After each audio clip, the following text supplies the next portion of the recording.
Japankyo.com is made possible in part by support from listeners like you. And I'd like to say thank you to our newest patron on Patreon, Siasada. Thank you so much, Siasada. So Siasada, I hope I'm pronouncing that correctly.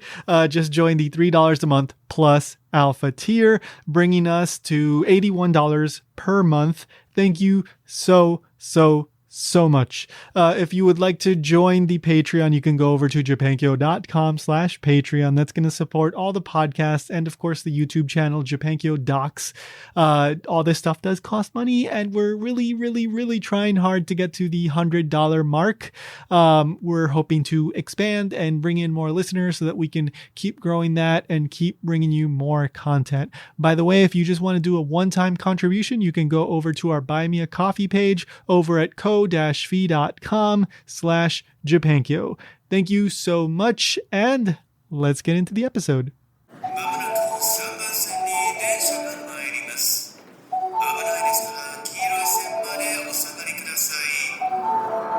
Welcome to Japan Station, a production of Japankyo.com. I'm your host, Tony Vega. If you haven't already, go check out Japankyo Docs, our new YouTube channel. Don't forget to do that. Hit the subscribe button, hit that notification bell, hit the like button, leave us a comment, and tell your grandma about it. We really do appreciate any help you can give us there. We're trying to grow the YouTube channel. And at the current moment, we're only able to release one episode a month of the videos. We're doing short documentaries about interesting people in Japan. And they take quite a bit of time to put together. And to be perfectly honest, we are having a little bit of a hard time right now between the pandemic and a couple other factors. So these videos take quite a bit of time to put together because we really want to make sure that we find good people that are going to be excellent videos that you're going to enjoy. And then we have to schedule all this and we are still continuing to produce videos, but we just have to move things to a monthly schedule in order to accommodate the time that it takes to put them together. So just please go check it out. Hit the subscribe button again, and that would really be an immense help. And by the way, if you're going to be doing any shopping on Amazon, don't forget to use japankyo.com/Amazon. That will support the show, and it won't cost you anything extra. Again, japankyo.com/Amazon. Japankyo Docs is the YouTube channel. You can find all the links in the show notes, japankyo.com/YT, to go straight to the YouTube channel. But anyway, let's get to today's guest. So my guest today is Dr. Alisa Freedman. She is a professor of Japanese literature, cultural studies, and gender at the University of Oregon. Her latest book is called Japan on American TV: Screaming Samurai Join Anime Clubs in the Land of the Lost. Great title, right? So the book is about depictions of Japan and Japanese people on American television. And Dr. Freedman talks about everything from The Simpsons to South Park to King of the Hill and Big Bird and Maria Kondo and old cartoons from the post-war period. So it's a really interesting book that intersects with a lot of topics that I really enjoy, from American and Japanese pop culture to just these general ways in which we think about like what we're portraying Japan as, right? Like, I won't get into it because that's what we're going to talk about today. It's a really fun conversation. I have to admit, I had a really fun time talking about this because, again, it intersects with so many things I really enjoy, from comedy to cartoons to just pop culture and bad comedy and weird shows. So I think you're going to enjoy this. Like I said, it's a fun conversation. We laugh a lot, but there's a lot of insights to be had as well. So here we go. Hope you enjoy it. Here's my conversation with Dr. Alisa Freedman. The next stop is Japan Station. The doors on the right side will open.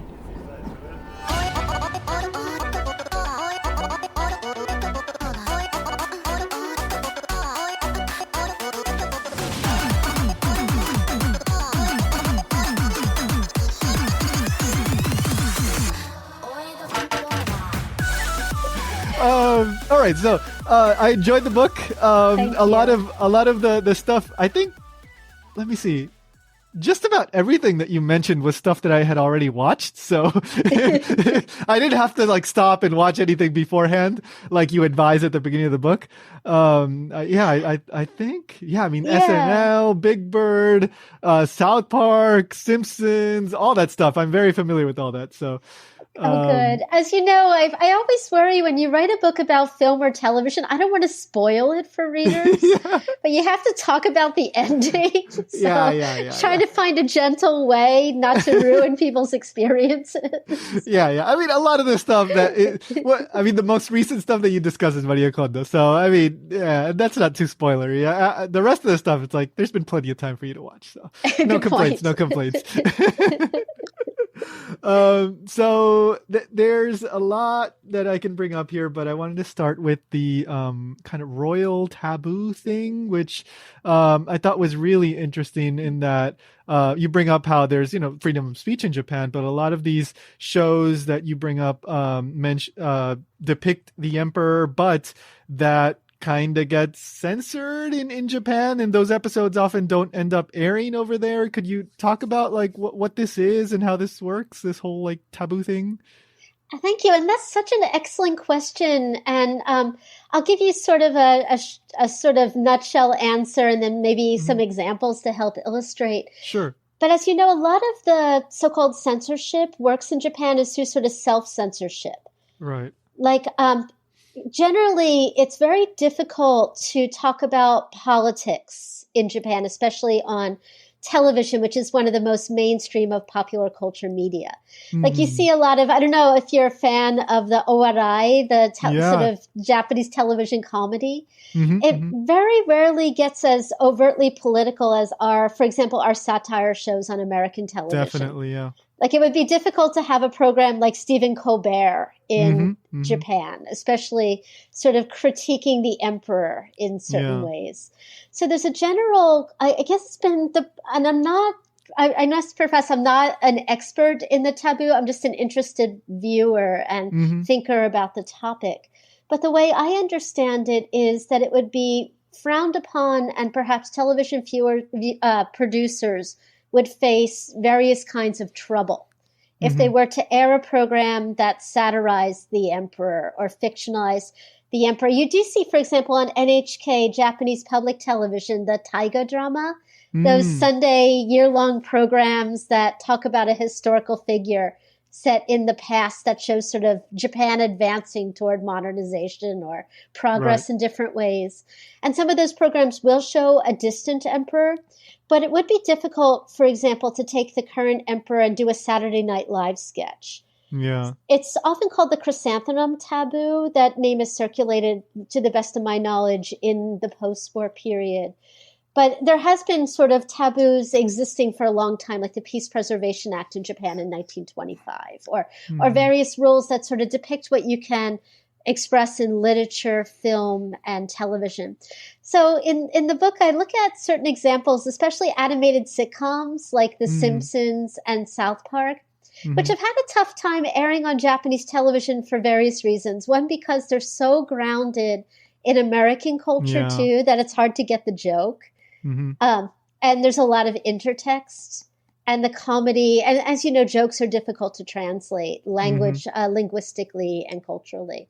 But certain episodes of King of the Hill, South Park, Simpsons have overtly parodied or even satirized the emperor. And that would be difficult for mainstream commercial networks or even public, satellite networks in Japan to broadcast that. They might face criticism by, for example, certain political groups, or the self-censorship process of not wanting to cause any kinds of trouble.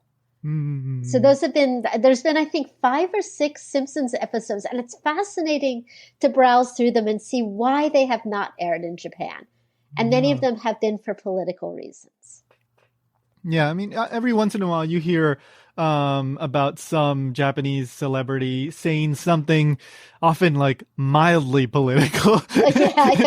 And it's a whole huge thing and they have to apologize. So I can only imagine, if I don't know, like TBS decides to air one of those, Simpsons Goes to Japan episodes or something. Oh, yeah. Yeah.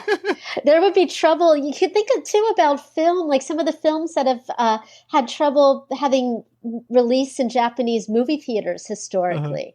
Like films about Mishima or it's even not even about the emperor, but looking at public figures through various lenses has been difficult. And I don't know if you've ever seen the Japanese version of Saturday Night Live. Oh, so I was living in Japan when that aired, and I just happened to I didn't know it was going to air. I just had the TV on, and then it started airing, and I went, This is SNL. Like, what the heck is going on here? Like, this doesn't make any sense. I was completely, like, my mind was blown. Like, I didn't know if this was like an official thing or they were parodying it or like, it was baffling because even like the intro, they copy like, the guy on the street corner eating a hot dog, like those kinds of, like, absolutely. But they do it in the Japan style, right? It was so bizarre to me, but I watched one episode of it and then I think it only aired like 4 times or something like that, right? It was very short-lived, and it was sort of a joint venture with American Saturday Night Live. There's been global Saturday Night Lives, Germany, Spain, elsewhere.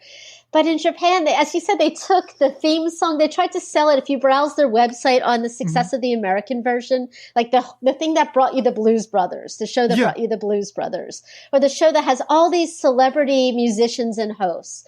So it's a similar format, but you're right, it didn't last long. And they tried to do, for example, the segments in America, like the news broadcasts, but they were so unpolitical. Yeah. It's got no bite, no, No bite. Yeah.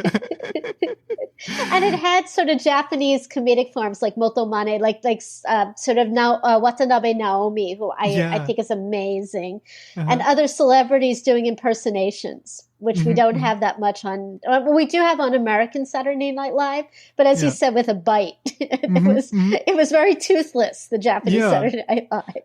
Yeah, maybe this goes to further demonstrate the point that we're making here. I remember nothing from that episode that I watched. I just remember that it was like some weird facsimile of the American SNL. That's one of the beauties. I love that you said that because it speaks to how culture globalizes. Yeah. Like we like seeing these familiar formats in a new setting. But yet it's memorable because they've globalized. But yeah, I'm with you. I don't remember much of the content of Japanese SNL. Or they called it JPN SNL. I don't remember much either. Yeah. Like, I love Japanese comedy and in its own, for what it is. And there was this one like skit show that I used to watch when I lived in Japan called Pikaru no Teiri.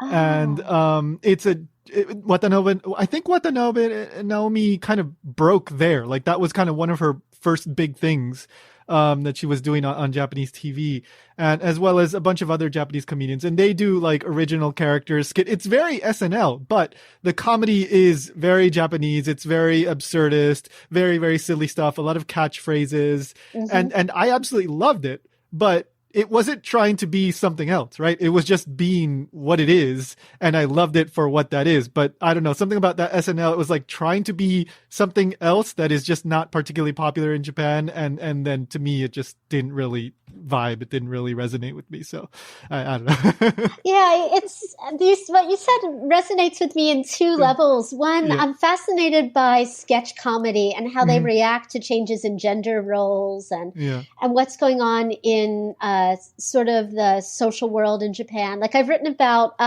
one of the most popular Japanese sketch comedies from 2017, which is Chiami Blossom with B. Her sketch comedy. I don't know if you've seen it. She plays sort of a career woman who wears sort of a severe camped out outfit of like you would never show up in a Japanese office place or even an American office place dressed like that.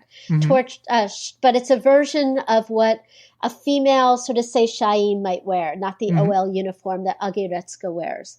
And she's flanked on either side by two male comedians who take off their shirts. And her whole routine is about life-work balance, how a woman employee, sort of showing a barometer, I argue, of how far career women have become, that they have been parodied. But yet, as we know, the glass ceiling is very low.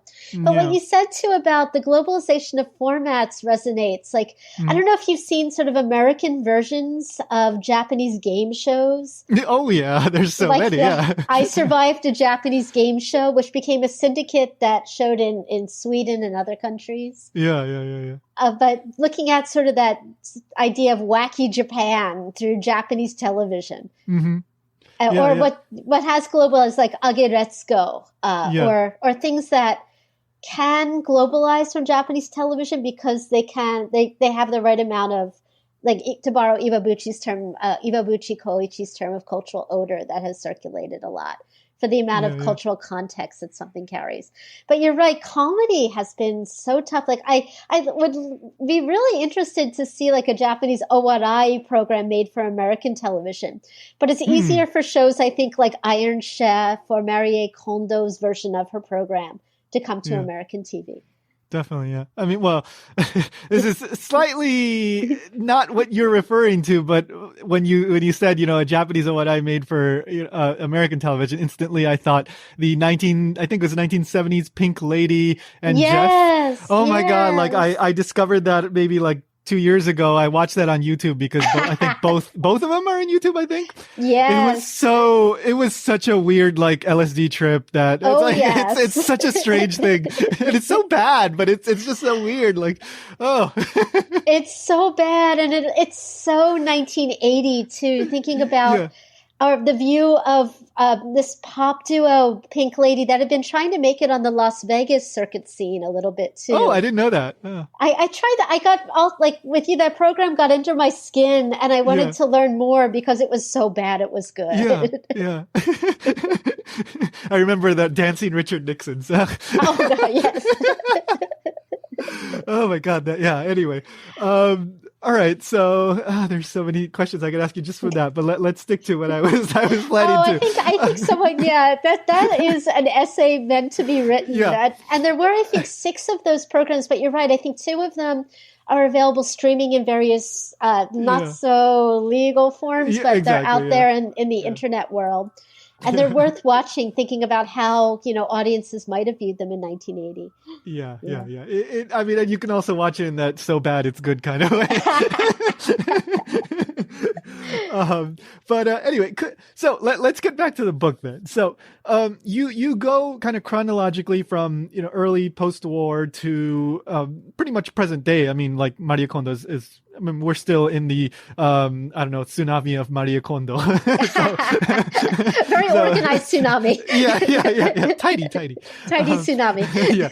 So could you? I mean, don't go into every single thing of the book because I do want people to check it out if they're interested. But could you give us a general overview of kind of the arc, because you make it very clear that depending on what's going on in society and kind of how we're looking at Japan at that time, certain shows reflect that. So I'd love to get just kind of a general overview of how trends have changed since, after war to now. Thank you, Tony. You said that so well, and I really appreciate it. I'm very interested in how culture reflects the current discourses that are going on at a certain time. And also how television, as when you think about it, the most popular of all popular culture media, or the most accessible in various ways, especially since the mid-1950s, has reflected what I think about as Americans' fears and frustrations of Japan. Not every single American out there, but sort of general mainstream views of what's going on of Japan in the news. So the book sort of traces the start of the buildup of mainstream broadcast television in the 1950s. And also, I'm also interested in other projects about Japanese television, which also began developing at the same historical moment in the mid-1950s. But in America in the mid-1950s, when you watch programs on television, one of the first international characters is Japan. because America just fought a war against Japan. America's developing Japan into sort of an ally against the rise of communism in China, and this is during the Cold War period. So I look at from around 1960, the first Japanese characters were judo instructors on Hanna-Barbera cartoons. And follow it through, not looking at every single Japanese character, but my lens is on comedy.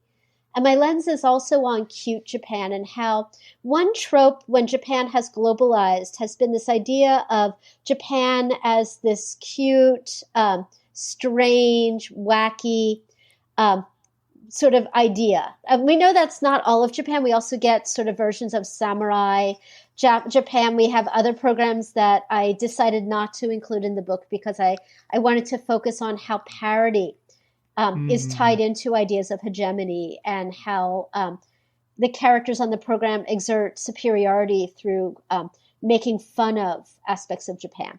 But getting back to your question, as you know, when you write any book, you have all these wealth of materials, and you sit down with your sources and you're like, wow, I love these materials. What am I going to do with them? And the story that I wanted to tell is how television reflects dominant discourses in the American view of changing U.S.-Japan relations in certain ways. And we see this on television from the 1950s. We see another lens I wanted to filter these characters through were stereotypes. So in the beginning of the book, I have 2 chapters that examine sort of the persistence of stereotypes of Japanese men, but sort of made fun of for television. Like we have those awful stereotypes of Japanese men from wartime propaganda cartoons made by Disney, Warner Brothers, other studios. As you know, those awful stereotypes of these short men with buck teeth, with round ring glasses, mispronouncing English. The stereotype doesn't go away in the post-war period. It persists. I don't know if you've seen that awful Gilligan's Island program from around 1964, 1965. I don't remember seeing that, but it's been a very long time since I watched Gilligan's Island, so maybe I don't know. Oh, you can go back and watch it now with your critical lens and knowledge of Japan. But you can think about these programs are made for children who wouldn't have that kind of critical thinking skills. But my point is in the book is maybe one thing we should step back as television viewers and think about the media we consume and what's going on, the sort of semiotic signs and sort of Barthian mythologies that lie behind constructing these images of Japan. But following through the 70s, we have lots of Kurosawa films showing in art house theaters, views of the samurai being filtered through books like James Clavell's Shogun. Not that everybody's reading all of Shogun, but maybe newspapers are reporting about it. People would understand this idea of Japan and samurai culture. And then we have John Belushi's 16 samurai skits on Saturday Night Live from 1975 to 1978 that don't look at the Japanese samurai as it would be in various kinds of samurai films as the outsider coming into the community.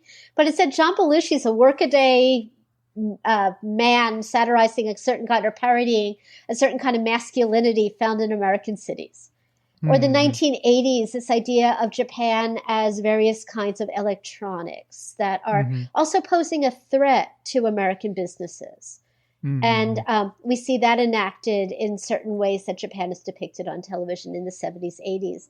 We get to the 1990s, and I'm not trying to be reductive, but in this book, I'm picking out case studies to look at how television has reflected and made fun of certain ideas of what people thought of as Japan. In the 90s and beyond, we also have, and John Belushi was one of the first people who, he introduced the first Godzilla film that aired on American television in the 1970s in 1977. We get this idea of cool Japan, or Japan, the rise of Japanese anime being shown on networks like Toonami, Cartoon Network. Saturday Night Live, again, making fun of avid fans of Japanese anime manga. And I love, that's one of my favorite chapters in the book, is the chapter where the students are the fans and the teacher, we can talk about that, the teacher tries to either dampen their knowledge and refuses to learn from them. Animated sitcoms like The Rise of the Simpsons being the longest running fiction program on American television. and its spin-offs King of the Hill, Futurama, and arguably South Park that all include episodes of Japan. This sort of techno-Orientalism in various ways, or wacky Japan. But Japan keeps coming back and associated with war memories, which is strange to me, and I wanted to investigate that. Because their mainstream audiences are not people who would have been alive at that time or would even think about Japan. This would be their target audience of people who consume Japanese popular culture. Bringing down, as you said, through... I end with Marie Kondo intentionally because I think she brings together several tropes that I explore in the book. The idea of sort of Orientalism and self-Orientalism. And I would love to have lunch with Marie Kondo. I admire her tremendously. And I think she is absolutely brilliant in what she does with television stereotypes. She presents herself, as you said, as being sort of this Japanese... she's from Japan. She comes out of this cultural context. People buy her book in part because she presents this kind of outsider knowledge. But she also lives in California. She moved to California when her book was translated into English and began to become big in 2014. Her program was almost optioned as a sitcom in America than a scripted program. It worked best as a non-scripted, highly edited home makeover program. Right.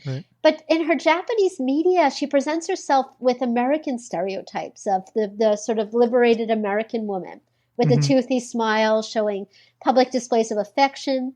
As you know, it's not common for Japanese celebrities to be photographed or bring their children into their social media, their television. Kondo does. So, her American program on Netflix, which is globalized in more than 90 countries, was based on a little-known NHK program for NHK World called Tidy Up with Marie Kondo, exclamation point. I read the program again, so I'm glad you brought up Watanabe Naomi. The Queer Eye, We're in Japan. I don't know if you've seen that. I was aware of it, but I never watched it. Oh, it's worth watching. I mean, I admire the Fab Five, the Queer Eye guys, but they come to Japan. They only traveled to 2 countries in the series so far. One is they went to Australia when they were promoting their localized, promoting their program to the localized Australian Netflix. And they go to a town appropriately named Yass. Because as you know, they often say in the program, yes, honey, yes, queen. Oh, okay. So they had to go to Yass, Australia.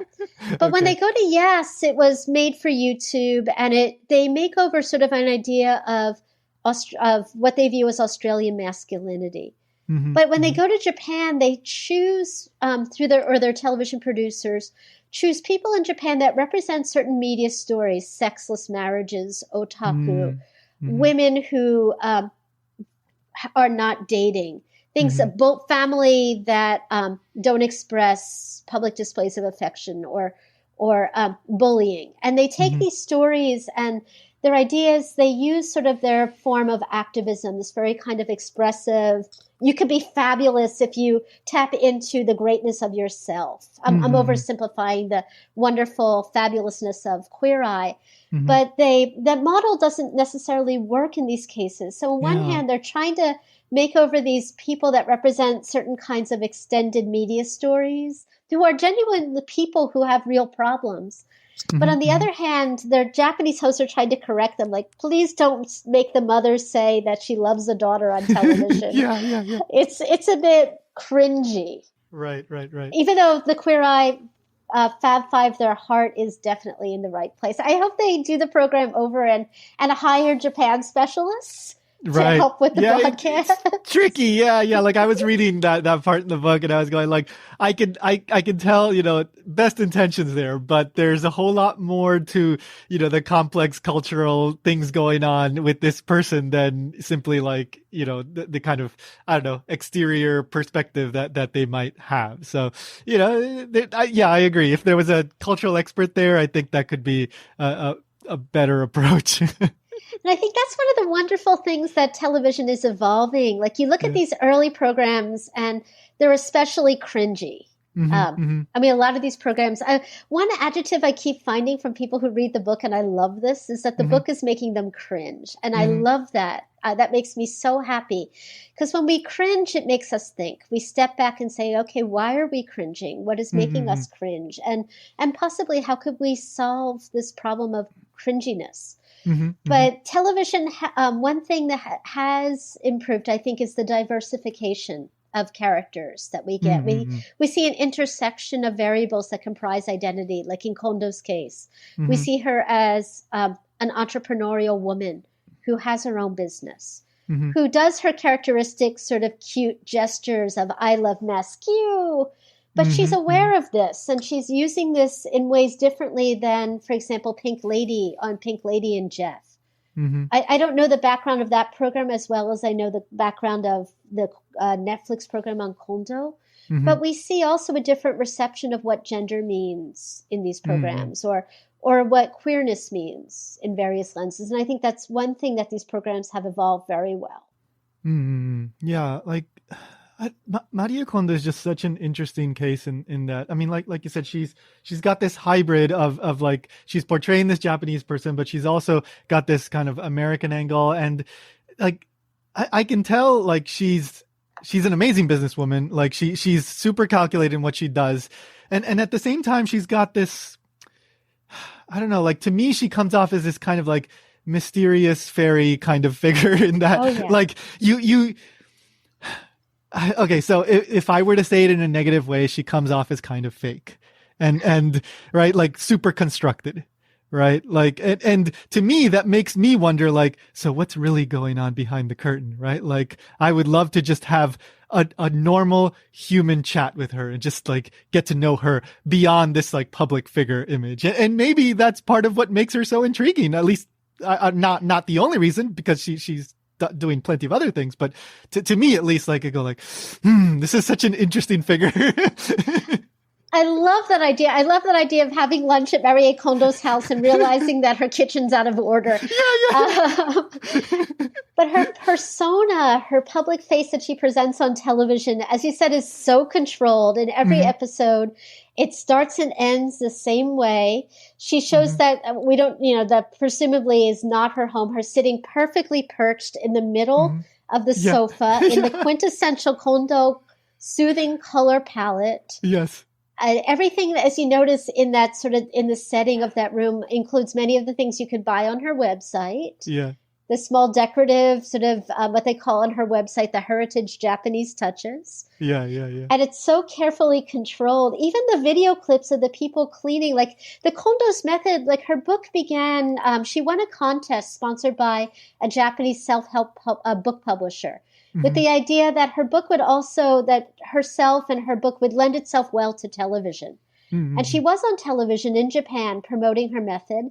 And you think of the method itself makes wonderful television videos. Like when you're piling your clothing into heaps, that's really good television videos. Yeah. You could capture all the before and after pictures, the surveillance, all the things that go into home makeover reality television formats work well with the Kondo program.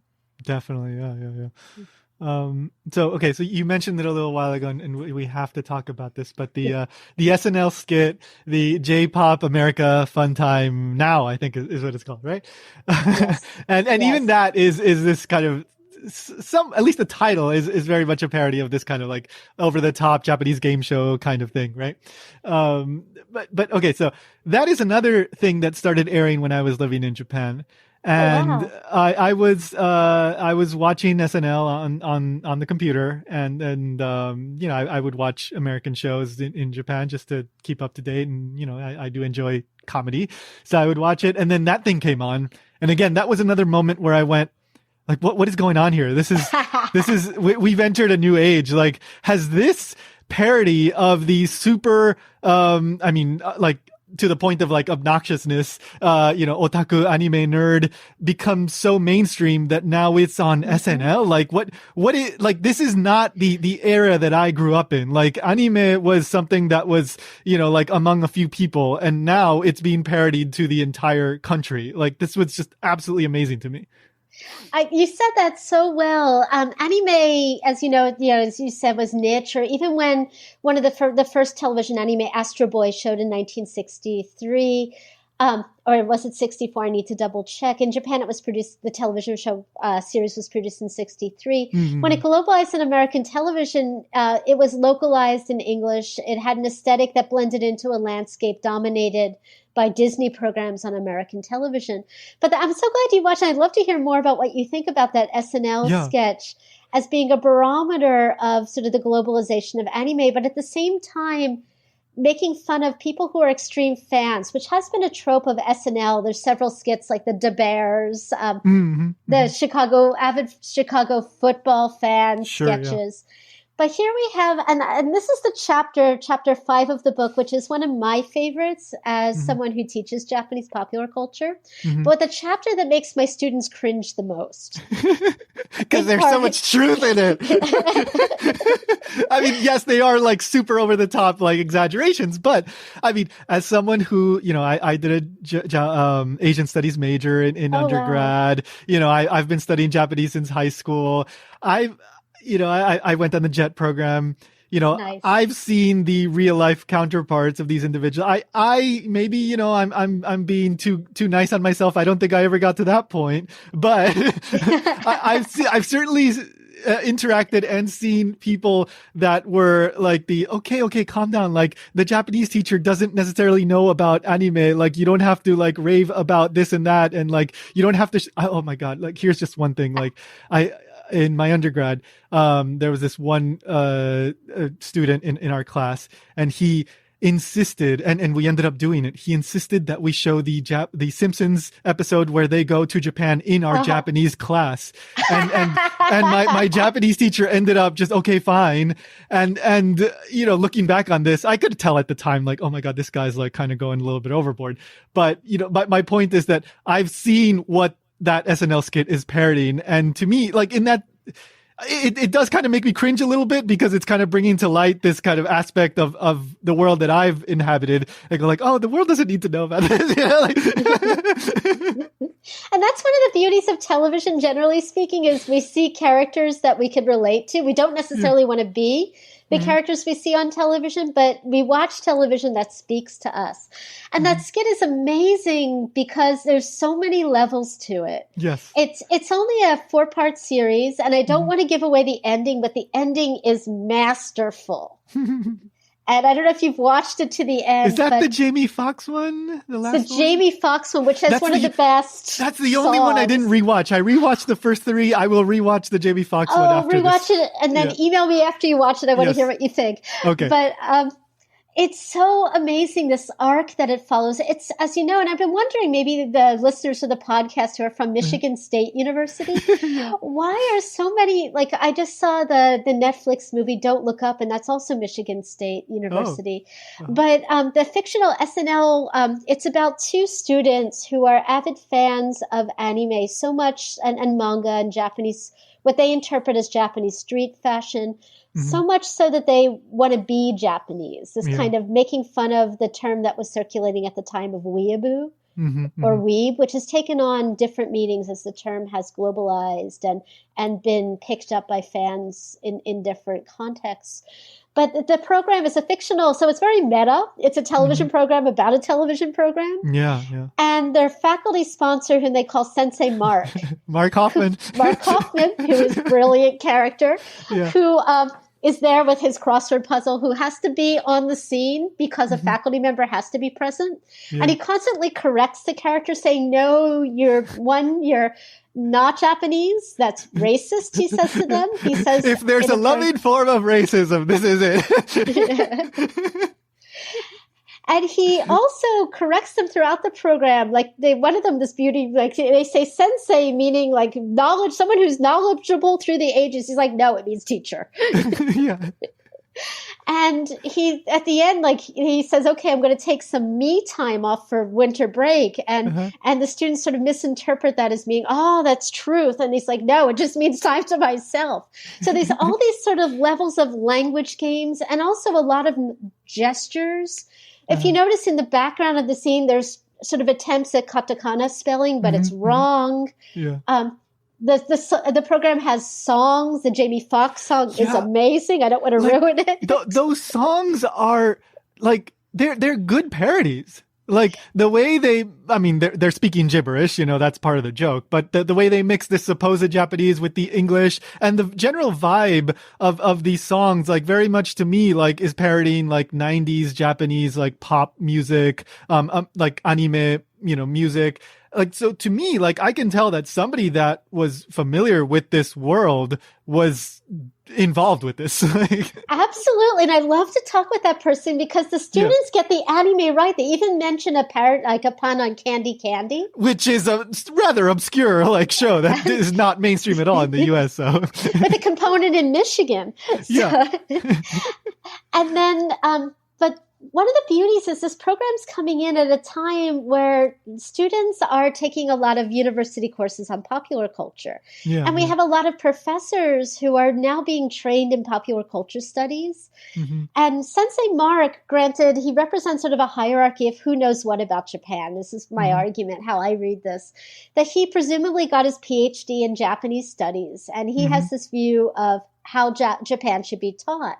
The students are very interested in Japan and they're very enthusiastic. Instead of harnessing their enthusiasm and bringing it into some context, Mark instead says, no, you're wrong. So I read this also that the students, one, maybe they should learn to contextualize and think about what they're watching and use their knowledge in various ways and think about ideas of certain things that are very difficult to discuss in the classroom, like cultural appropriation, cultural essentialism.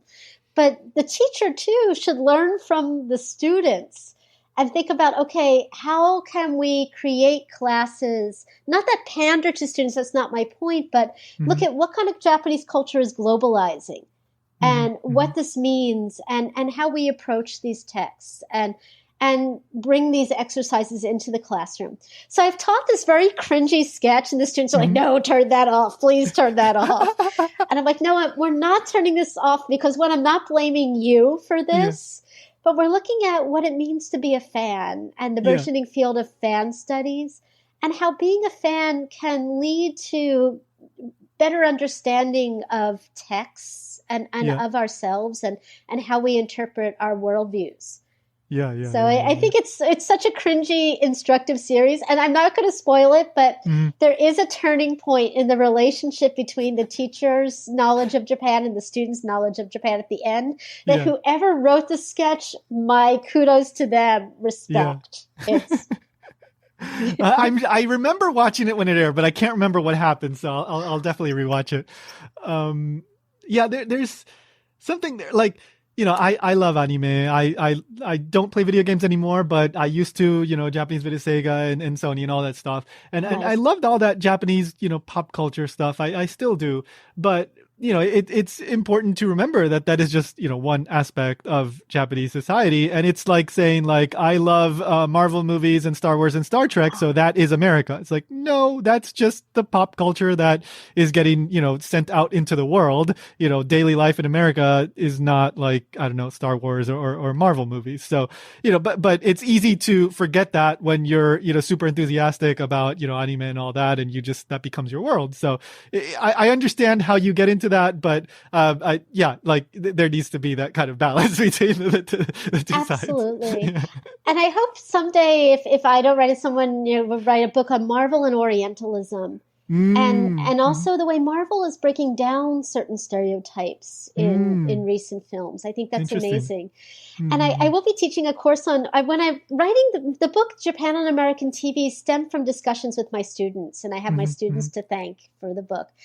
And I realized as writing this book, I'm really looking at sort of ideas of Orientalism and how popular culture shows a measure of how we in American television have, or we that are living in various parts of the United States, have consumed media images produced by people who are intentionally displaying certain aspects of Japan. Not so much to educate, but in a way to educate, to show this kind of pastiche in, for example, in animated sitcoms. When you stop a frame of King of the Hill, you can see, for example, so much of Japan in one frame that wouldn't all be in the same place, like Mount Right. Fuji in the background, a torii gate in the foreground, shoji screens, everything, all at once, Godzilla lurking somewhere.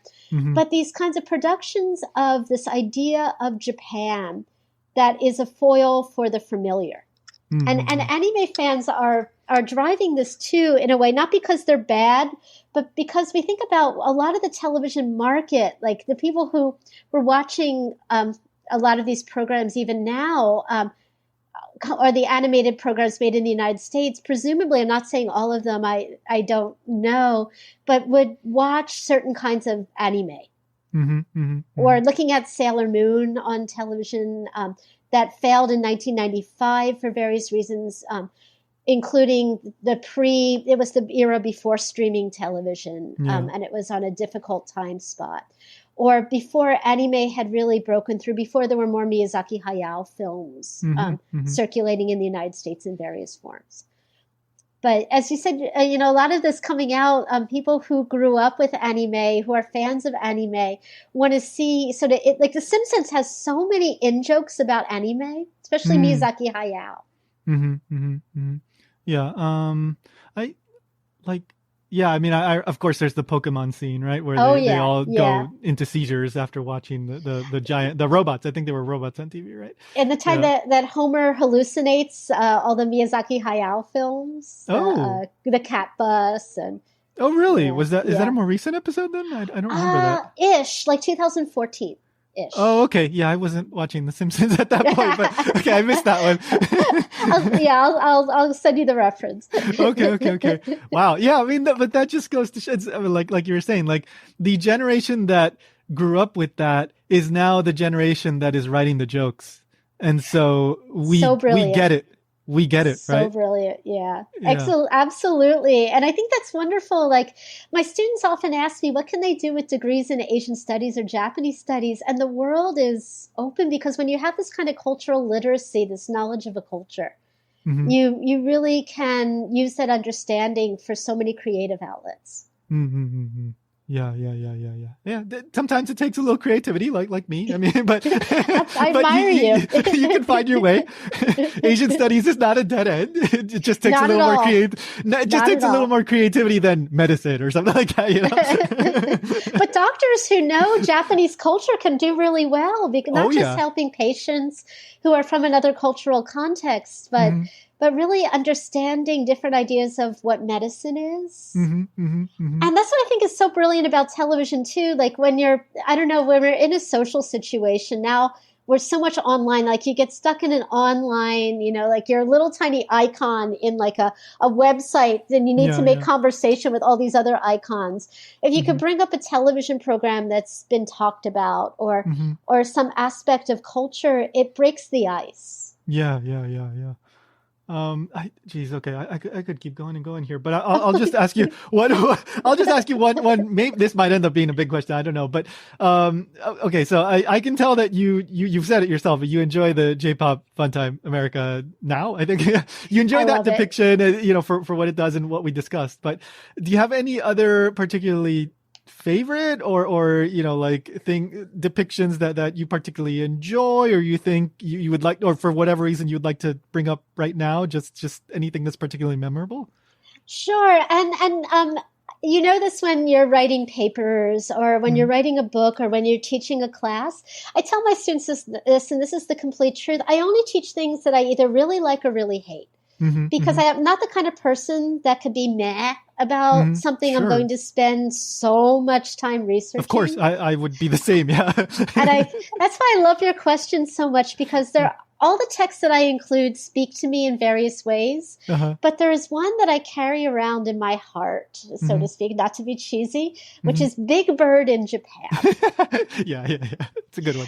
Which is from the 1980s. And it's still indoors now, and I think that have you seen it? Yeah, so I was quite a while ago when I was in Florida. I was teaching Japanese to children in like an after-school program, and there was one other teacher there. She was also from Florida, and she brought it to my attention, and she showed it to the kids, and I went like, "Oh, this is so interesting! Like I didn't know it existed." I love the Ohio song where he mixes up like Ohio the state with Ohio. It's such a cute little song, and it's just a fun video. Like I enjoyed it.